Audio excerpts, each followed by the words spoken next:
პირველი მსოფლიო ომი დასრულდა, მაგრამ დამარცხება ჯერ კიდევ ყველგან იგრძნობა. ევროპა დაინგრა, იმპერიები დაიშალა, ქუჩები შიმშილმა მოიცვა, ხალხში კი შიში და გაურკვევლობა გამებდა. დემოკრატია დასუსტდა, ეკონომიკა დაქვეითდა და როცა ხალხი ვერ პოულობს გამოსავალს, ის ეძებს ხმას, რომელიც დარწმუნებით ლაპარაკობს.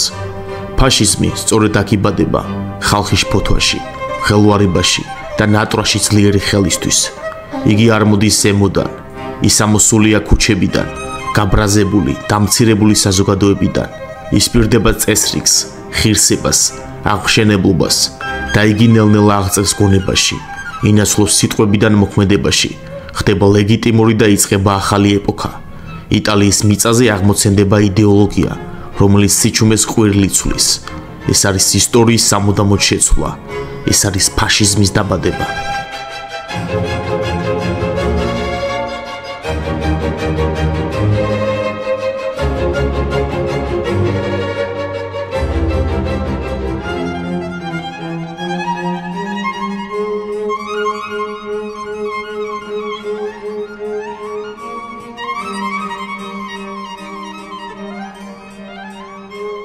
ფასიო ერთი შეხედვით უბრალო კონა წყნელებისა.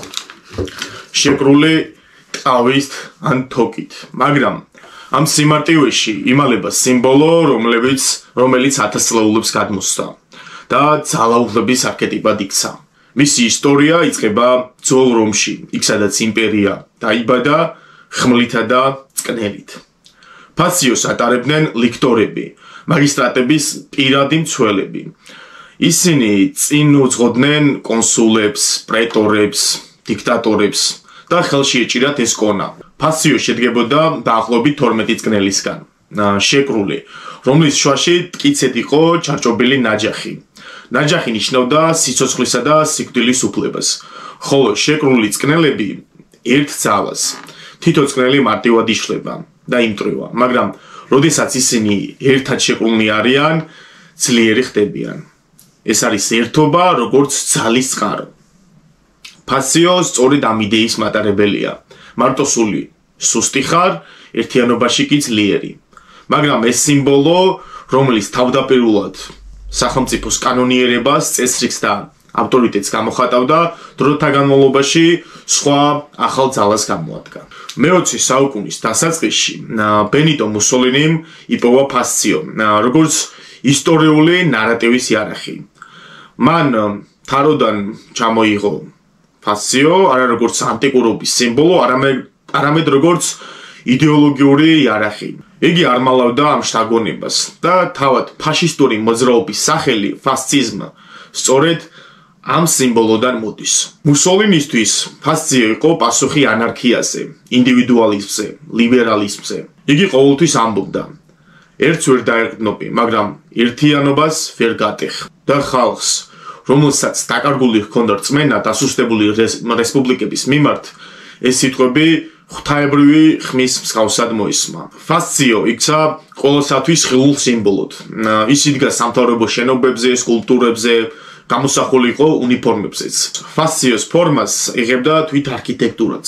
ცივი, წყობრი, გრანდიოზული. მისი ესთეტიკა მკაცრი იყო, მესიჯი კი, რა თქმა უნდა, ერთიანობა. თუმცა მასში აღარ იყო ის რომაული კანონიერება და სიდიადე. იქ უკვე იყო ტოტალიტარიზმის არტისტული ნიღაბი. ფასიო ფაშისტურ იტალიაში მხოლოდ სიმბოლო აღარ იყო. ის გახდა ყოვლისმომცველი კოდის ნაწილი. კოდისა, რომელიც ხალხს უჩვენებდა, როგორ უნდა ეფიქრა, როგორ ელაპარაკა. მას ასწავლიდნენ სკოლებში, ამშვენებდა სახელმძღვანელოებს. ფასიო ხდებოდა გაზეთების წინაგვერდებზეც. თუნდაც სტატიები საერთოდ სხვა თემაზე ყოფილიყო. სიმბოლო აითვისა სახელმწიფო მისე, რომ თითქოს დროის მეტაფორად იქცა. იტალიის მთელი წარსული, აწყმო და მომავალი ერთ კონაში იყო შეკრული. მაგრამ საინტერესოა თუ როგორ გახდა იტალია ფაშისტური. ამის გასაგებად ცოტა შორიდან უნდა დავიწყოთ თხრობა. 1918 წელს იტალია ომის გამარჯვებულ მხარეს იყო, მაგრამ ამ გამარჯვებას სიძულვილის და იმედგაცრუების სუნი ასდიოდა. ქვეყანა დამწუხრებული შეხვდა მშვიდობას. ვიტორია მუტილატე, ანუ დასახიჩრებული გამარჯვება. ეს იყო ტერმინი, რომლითაც იტალიელები ხსნიდნენ ომის შემდგომ განცდებს. მიუხედავად იმისა, რომ იტალიამ სამხედრო გამარჯვება მოიპოვა და ტერიტორიული დაპირებები მიიღო, ვერ მოიპოვა ყველა ის მიწა, რასაც დაჰპირდნენ. განსაკუთრებით მწვავე იყო ღალატად აღქმული სიტუაცია დამალაციის სანაპიროსა და ფიუმეს დღევანდელი რიერკას ირგვლივ. იტალია გრძნობდა, რომ დიდმა სახელმწიფოებმა, განსაკუთრებით ბრიტანეთმა და საფრანგეთმა, ის მეორე ხარისხოვან მოთამაშედ მიიჩნიეს. ომიდან დაბრუნდა მილიონობით ჯარისკაცი, უმუშევარი, გაბოროტებული და უიმედო. ქვეყანა დანგრეული იყო ინფლაციისგან, სასურსათო დეფიციტისგან და უმუშევრობის მზარდი მაჩვენებლით. გავრცელდა მუშათა გაფიცვები, ფერმერთა აჯანყებები. 1919-1920 წლები ისტორიაში შევიდა როგორც იენიო როსო, წითელი წელიწადი, როცა კომუნისტური და სოციალისტური მოძრაობები ძლიერდებოდა. ქარხნები და მიწები ოკუპირებული იყო მუშების და გლეხების მიერ. ხალხს ეგუნა, რომ რევოლუცია გარდაუვალი იყო. პარლამენტი სავსე იყო დაქსასული პარტიებით. ვერავინ ვერ აყალიბებდა სტაბილურ მთავრობას. დასუსტდა მონარქიის ავტორიტეტი და საზოგადოების თვალში დემოკრატია დაუზულებულ მექანიზმად იქცა. ამ დროს გამოჩნდა მოთხოვნა ფიგურაზე, რომლის წესრიგს დაამყარებდა, სისუსტეს ჩაანაცვლებდა სიძლიერით და ხალხს სიამაყეს დაუბრუნებდა. ეს კაცი იყო ბენიტო მუსოლინი. იგი დაიბადა 1893 წელს იტალიის ჩრდილოეთში, ქალაქ პრედაპიოში. მამამისი ალექსანდრე მუსოლინი რაოდენ გასაკვირიც არ უნდა იყოს სოციალისტი მჭედელი იყო, დედა სკოლის მასწავლებელი. მუსოლინი გაიზარდა შრომის მოყვარე, მაგრამ იდეოლოგიურად აქტიურ ოჯახში. ბავშვობა მტკიცე დისციპლინის და სოციალური კმაყოფილების პირობებში გაატარა. სკოლის დამთავრების შემდეგ მუშაობდა მასწავლებლად. პარალელურად ჩაერთო პოლიტიკაში და ჟურნალისტიკაშიც. საკუთარ შეხედულებებს გამოხატავდა ჟურნალებში. 1900 წელს უკვე სოციალისტურ მოძრაობაში ჩაერთო. 10-იან წლებში კი მუსოლინი გახდა იტალიის სოციალისტური პარტიის ერთ-ერთი აქტიური წევრი და რედაქტორი პარტიული გაზეთის ავანტი, ანუ აჯანყდი, რომლის დიდ გავლენას ახდენდა მემარცხენე იდეოლოგიაში. პირველი მსოფლიო ომის დაწყებამდე მუსოლინის შეხედულებები რადიკალურად შეიცვალა. მიუხედავად იმისა, რომ სოციალისტური პარტია ომს წინააღმდეგობას უწევდა, მუსოლინი მხარს უჭერდა იტალიის ჩართვას კონფლიქტში. სწორედ ამის გამო 1914 წელს იგი პარტიიდან გარიცხეს. ამავე წელს დაარსა ახალი გაზეთი El Popolo di Italia, იტალიის ხალხი, სადაც ნაციონალისტური ტონი უფრო გამოკვეთილი გახდა. მისი პოზიცია თანდათან შორდებოდა მემარცხენე იდეოლოგიას და გადადიოდა მილიტარისტულ და სახელმწიფოებრივ ხაზზე. ომის შემდეგ იტალიაში გაუარესებულმა სოციალურმა ეკონომიკურმა მდგომარეობამ და საერთო გაურკვევლობამ შექმნა ნიადაგი ახალი პოლიტიკური ძალის წარმოსაჩენად. 1919 წელს მუსოლინიმ დააფუძნა Fasci di Combattimento მოძრაობა, რომლის თავისთავად აერთიანებდა ნაციონალისტურ, რევანშისტულ და ანტისოციალისტურ ელემენტებს. მოძრაობის მთავარი ამოცანა იყო იტალიის ეროვნული აღდგენა და წარსულის დიდების დაბრუნება. ეს იყო მოძრაობა, დაჯგუფება, რომელსაც შემოუერთდნენ ომის ვეტერანები, უკმაყოფილო ნაციონალისტები, ანტიკომუნისტები და ახალგაზრდები, რომლებიც მოქმედებას ეძებდნენ. ისინი იბრძოდნენ ქუჩებში, ხელჯოხებით, დუბინკებით და რევოლვერებით, არბევდნენ სოციალისტურ მიტინგებს, თავად კი ატარებდნენ უნიფორმებს, შავ პერანგებს, რომლებიც მალევე იქცა ფაშიზმის სიმბოლოდ. შავპერანგიანები, ანუ სკვადრისტი, როგორც მათ ოფიციალურად მოიხსენიებდნენ. ისინი იქცნენ ფაშისტური მოძრაობის ძალადობრივ დანაყოფად. შავპერანგიანები თავს ესხმოდნენ სოციალისტ აქტივისტებს, პროფესიულ კავშირებს, მემარცხენე გაზეთებს და ადგილობრივ ხელისუფლებას. 1920 წელს განსაკუთრებით მწვავე შეტაკებები მოხდა ჩრდილოეთ იტალიაში. შავპერანგიანები წმენდნენ ქალაქებს სოციალისტური გავლენისგან, ხშირად პოლიციის დახმარებით, ან მათი უყურადღებობის გამო. მუსოლინი საჯაროდ არ უჭერდა მხარს ამას, მაგრამ ფაქტობრივად სწორედ ეს ძალადობა ხდიდა ფაშისტურ მოძრაობას ეფექტიანად. ბევრმა კონსერვატორმაც და შუაშისტმაც დაიწყო მათი მხარდაჭერა, როგორც სოციალისტური ქაოსის საწინააღმდეგო ძალა. 1921 წელს მუსოლინი პოლიტიკურ კურსს აძლევს მოძრაობას და არსებს პარტიტო ნაციონალე ფაშისტას, ეროვნული ფაშისტური პარტია. ამ დროისათვის ფაშისტების პოპულარულობა სწრაფად იზრდება. ხალხი ემხრობა ძლიერ ლიდერს, რომლის წესრიგის აღდგენას პირდება მათ. მუსოლინი და მისი პარტია იღებს მონაწილეობას არჩევნებში და პირველ მანდატებს მოიპოვებს. მოდი ისევ მუსოლინის დაუბრუნდეთ, უბრალოდ მის პირად ცხოვრებას, რომელიც სამწუხაროდ გამოგვჩა. მუსოლინის პირადი ცხოვრება ერთგვარი ბნელით მოცული სცენარია, რომელიც მის პოლიტიკურ ცხოვრების ფონად იქცა, მაგრამ ასევე გარკვეულწილად ახასიათებდა იმ ადამიანური წინააღმდეგობებით სავსე ბუნებას, რაც პოლიტიკურად დაუნდობელი დუჩეს მიღმა იდგა. მუსოლინი არ იყო ჩვეულებრივი ლიდერი. მისი ხასიათი, აგრესიული რიტორიკა მის პირად ცხოვრებაშიც ისევე მცლავრად ჩანდა, როგორც პოლიტიკურ ფრონტზე. მუსოლინი ოფიციალურად დაქორწინებული იყო რაკელე გუიდიზე. ჰყავდა 5 შვილი, მათ შორის ყველაზე ცნობილი შემდგომში გახდა ვიტორიო მუსოლინი, რომელიც მოგვიანებით კინორეჟისორი გახდა.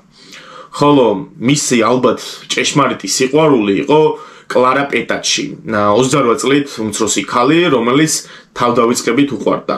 და 1945 წელს, როდესაც მუსოლინი ცდილობდა შვეიცარიაში გაქცევას, კლარაც მასთან ერთად იყო და ერთად ჩამოკიდეს. მუსოლინი არ იყო მხოლოდ პოლიტიკური ლიდერი, არამედ იყო უბრძღინვალესი ორატორი. მისი საუბრის ყურება რაღაც სხვანაირი გამოცდილება, თითქოს დროის მანქანაში ზიხავდა თვალს ადევნებ ადამიანური ნების, ემოციის და თეატრალური ენერგიის კომბინაციას, რომელიც პოლიტიკადაა ქცეული. მაღალი დრამატიზმი, ჭექარე, ხელვარი ტონალობა, თეატრალური პაუზები, სერის მკვეთრი მოძრაობები და რამსთავარია ჟესტიკულაციები. ერთ მომენტში იგი თითქოს შვიდად საუბრობს, შემდეგ კი მოულოდნელად ყვირის. და ეს ყვირილი კი არ გაწუხებს, არამედ გითხრევს, თითქოს თეატრში ხარ და მთავარი გმირი დრამის პიკშია. დუჩე გესაუბრებათ არა როგორც მმართველი, არამედ როგორც იტალიის სული.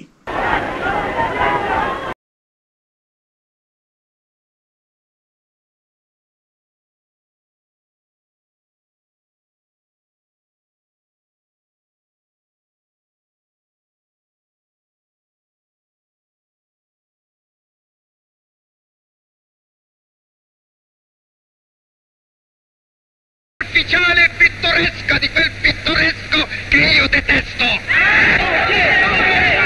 აქვე სამართლიანობისთვის უნდა აღინიშნოს, რომ იტალია იმ დროისთვის უნიათო მთავრობების რიგით მესამე ფაზაშია. ეკონომიკა დაქცეულია, პოლიტიკა პარალიზებული და მუსოლინი ამას ხედავს და ნაბიჯს გამს ამ ყველაფრისაკენ. ეს კი ასე მოხდა. 1922 წლის 28 ოქტომბერს ფაშისტები აწყობენ მსვლელობას, რომელიც ისტორიაში ჩაიწერა როგორც მარში რომზე. ათასობით შავპერანგიანი ფაშისტი დაიზრა დედაქალაქისაკენ. მიუხედავად იმისა, რომ რეალურად შეიარაღებული გადატრიალება არ მომხდარა, ეს იყო ძალის დემონსტრირება, მიზანმიმართული მსვლელობა, რომლითაც მუსოლინი ცდილობდა ძალაუფლების მიტაცებას. მეფე ვიქტორ ემანუელ მესამემ, რომელსაც შეეშინდა სისხლიანი დაპირისპირებების, მუსოლინი თავად მიიწვია პრემიერ-მინისტრის პოსტზე. მუსოლინი რომში კანონიერად შევიდა და თან ამ კანონიერებას ზურგს უმაგრებდა ხალხი და ეს იყო ჭეშმარიტება. ფაშისტებმა დაუყოვნებლივ დაიწყეს სისტემის შეცვლა. 1923 წელს შეიქმნა სახალხო უსაფრთხოების ნებაყოფლობითი მილიცია, ანუ შავპერანგიანები ლეგალური შეიარაღებული ძალა გახდა. ისინი უკვე აღარ იყვნენ ქუჩის ბანდიტები, ფორმირება. ახლა წარმოადგენდნენ სახელმწიფო არმიის მსგავს ჯგუფს, რომლების ერთგული იყვნენ სახელმწიფოს, პარტიის და დუჩესადმი. 1924 წლის არჩევნებში ფაშისტებმა ფართომასშტაბიანი ზეწოლით, დაშინებით და გაყალბებებით მოიპოვეს უმრავლესობა. 1925-26 წლებში მუსოლინი ღიად იწყებს ავტორიტარულ მმართველობას. აიგრძალა ყველა პარტია გარდა ფაშისტურისა. პარლამენტის როლი შეიზღუდა და მორჩილ ორგანოდ იქცა. პრესაში დაიწყო ცენზურა. იდევნებიან პოლიტიკური ოპონენტები, ზოგი პატიმრობაში, ზოგი ემიგრაციაში მიდის. პარალელურად იქმნება ოვრა, ფაშისტური საიდუმლო პოლიცია, რომელიც ყველგან აღწევდა.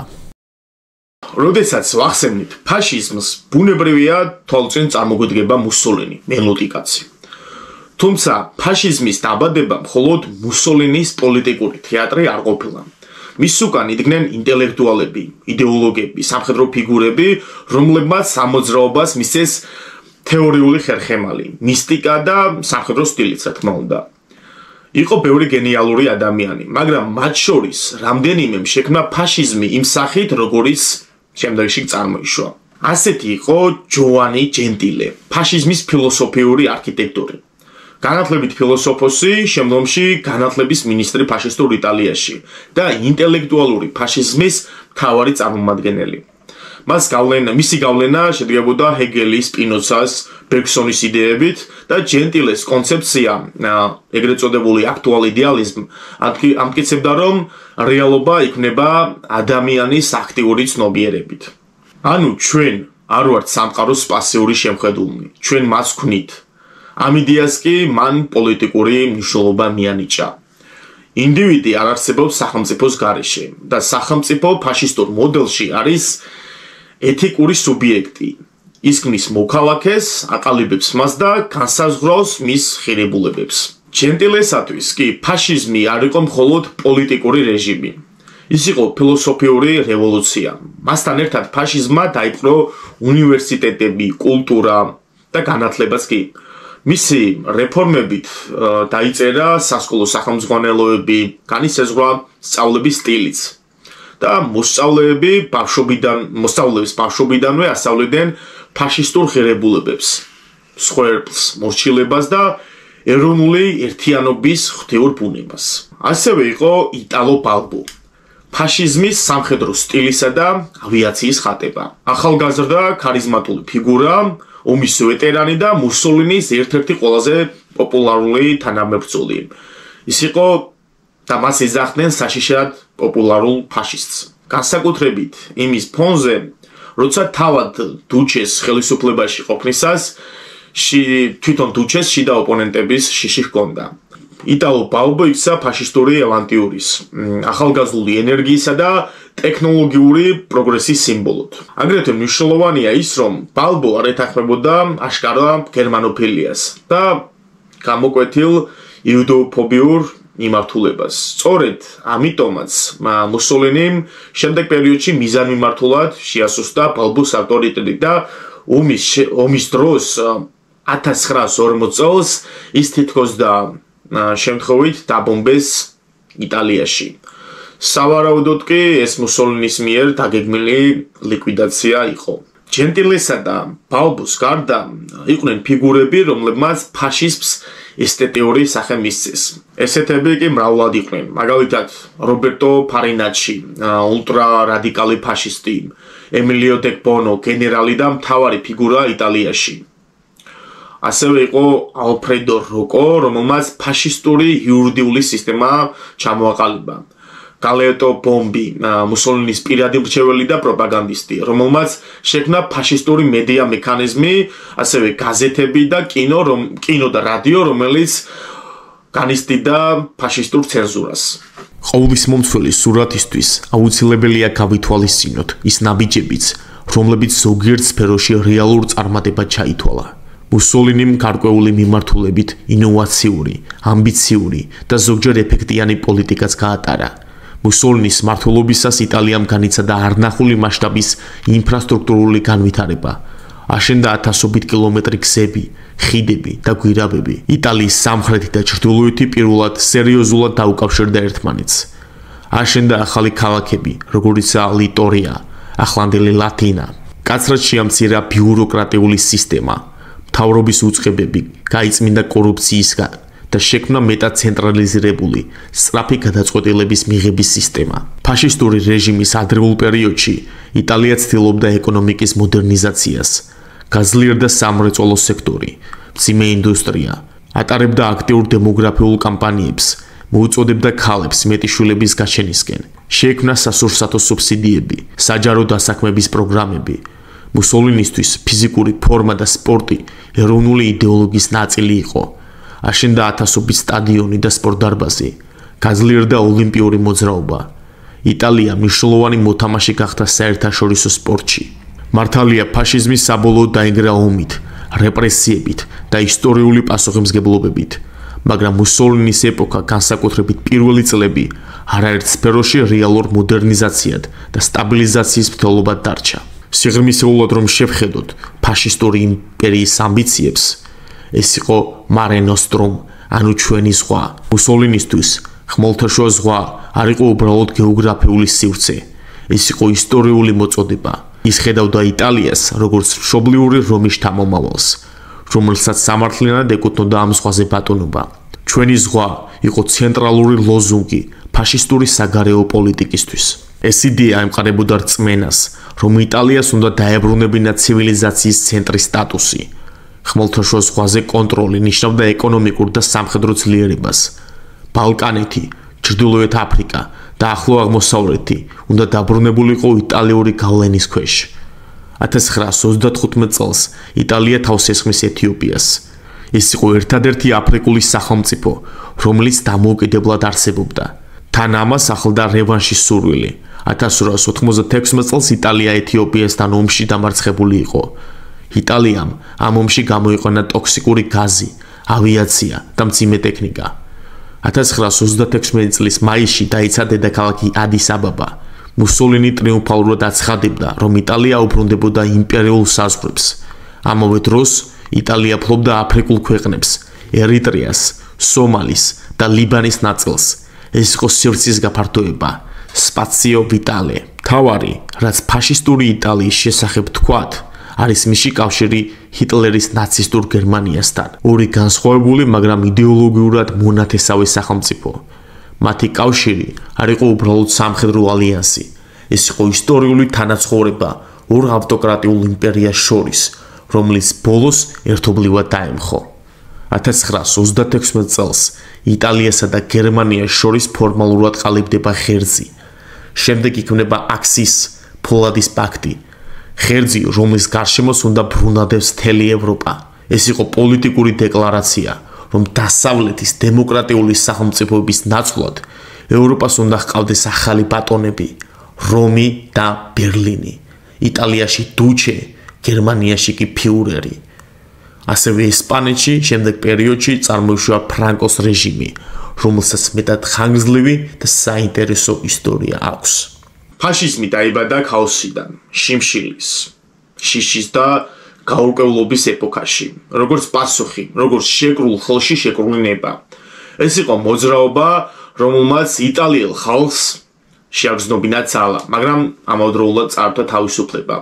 ამაყობდა წარსულით, მაგრამ ვერ მოერია მომავალს. მე არ ვემხრობი ტირანიას, არც უსამართლობას, მაგრამ ვაღიარებ, რომ ფაშიზმი იყო მონუმენტური ძალა ისტორიაში. სისტემა, რომელმაც აღაფრთოვანა, შთააგონა და ამავდროულად გაანადგურა. მომწონს მისი ენერგია, მომწონს მისი სილამაზით შეფუთული სიმკაცრე, მისი იდეური თავდაჯერება, მაგრამ ვიზიარებ მის შეცდომებსაც. ვიზიარებ თუ რა შეიძლება მოიტანოს იდეების უკონტროლო თაყვანისცემა. თავდაპირველად მან ხალხს მისცა ძალა და შემდეგ წაართვა საუბრის უფლებაც. მოიტანა წესრიგი და შემდეგ შექმნა ტერორი. გაერთიანა ერი და შემდეგ დაიწყო ერის დაქუცმაცება შიგნიდან. ფაშიზმი იყო იტალიელი ხალხის არჩევანი. შეიძლება ითქვას, მათ სჭირდებოდათ ის დაიღალნენ დემოკრატიით, დაპირებებით, მორალური ფერხულით და მოისურვეს რკინის მართველი, რომლებმაც შემდეგ კითხვების დასმა აღარც ისურვა. ეს ამბავი კი არ არის მხოლოდ ბენიტო მუსოლინზე და არც შავპერანგებზე და ფაშიზმზე. ეს ამბავი ჩვენზეა. როდის ვიღლებით სიმართლით, როდის ხიბლავს უბრალოდ ყველი და როდის მივცემთ უფლებას, რომ ჩვენი თავისუფლება გავცვალოთ უსაფრთხოებაზე, დროშის ფრიალში ან შეფუთულ მონობაში. აქ დავასრულებ იტალიურ ფაშიზმზე საუბარს. ყოველამ კარგად ვიცით, რა ბედი ეწია ბოლოს მუსოლინის. ეს ალკე საკითხია, რომელიც მოვლენათა მთელ ჯაჭვს მოიცავს და რომელსაც შემდგომში აუცილებლად დაუბრუნდები. ამით ეს ჩანაწერი დასრულდა, მადლობთ მოსმენისთვის, გამოიწერეთ არხი. კარგად ბრძანდებოდეთ.